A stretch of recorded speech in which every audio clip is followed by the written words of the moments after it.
Le 21 juin 2024, le Sénat de la République du Congo a remis en question la légalité des récents accords de transfert de terres avec le Rwanda. Rassurant, le gouvernement a indiqué que l'opération avait été menée légalement en vertu du statut congolais de transfert de terres. À cet égard, le Premier ministre Anatole Koliné Makosor a souligné que les accords de transfert de terres au Rwanda ont été paraphés en toute légalité conformément à l'accord général de coopération régissant les deux pays. Il s'agit notamment d'un accord commercial, d'un accord de transport aérien signé en 2011 et ratifié en 2014 et la lutte contre la fraude fiscale et l'évasion fiscale. À cela, il faut ajouter l'accord sur la liberté de visa ratifié en 2023, notamment pour les titulaires de passeports diplomatiques et officiels.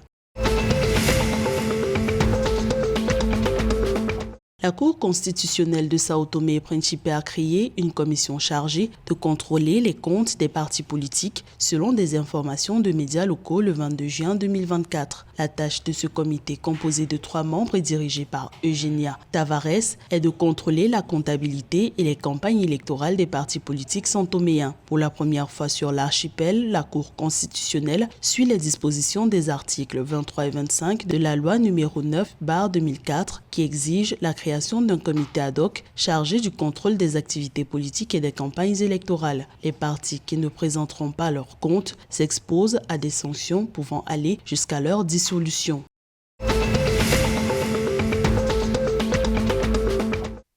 Le financement de la reconstruction des zones économiquement sinistrées des régions de l'extrême nord, du nord-ouest et du sud-ouest ont été revus à la hausse conformément au décret présidentiel du 20 juin 2024 modifiant la loi de finances de l'État camerounais pour l'exercice 2024. La dotation initiale de 15 milliards de francs CFA a été portée à 35 milliards de francs CFA. Selon les prévisions du ministère de l'Économie, la reconstruction de ces 3 zones nécessitera à terme un investissement total d'environ 1000 milliards de francs CFA. En 2022, le gouvernement de l'État du Cameroun a créé un fonds spécial pour financer la reconstruction des régions touchées par la crise sécessionniste anglophone et le terrorisme.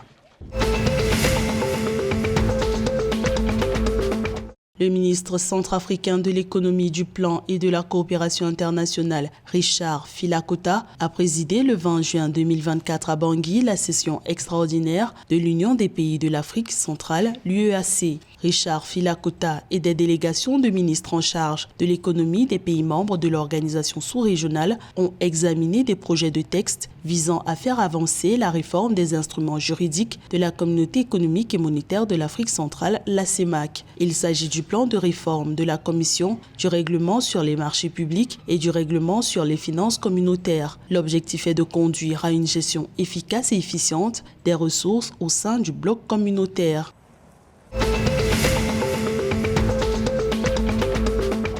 La 6e édition des 10 km de Port-Gentil, le POG 10 km, a débuté le 23 juin 2024 au Gabon. Dans cette nouvelle course à pied, la plus rapide du continent africain, le peloton est très compétitif avec la participation de près de 12 000 coureurs professionnels et amateurs. À cela s'ajoutent des athlètes dans l'élite qui souhaitent battre leur propre record, comme Ayla Peter Waniki, Isaac Kipkemboy ou encore Loïs Chemnung ou Gladys Chepkouri. Pour les professionnels, POG 10 km est l'occasion d'améliorer leur performance. La spécificité de cette 6e édition repose dans l'organisation d'une course pour enfants destinée aux 13 à 15 ans.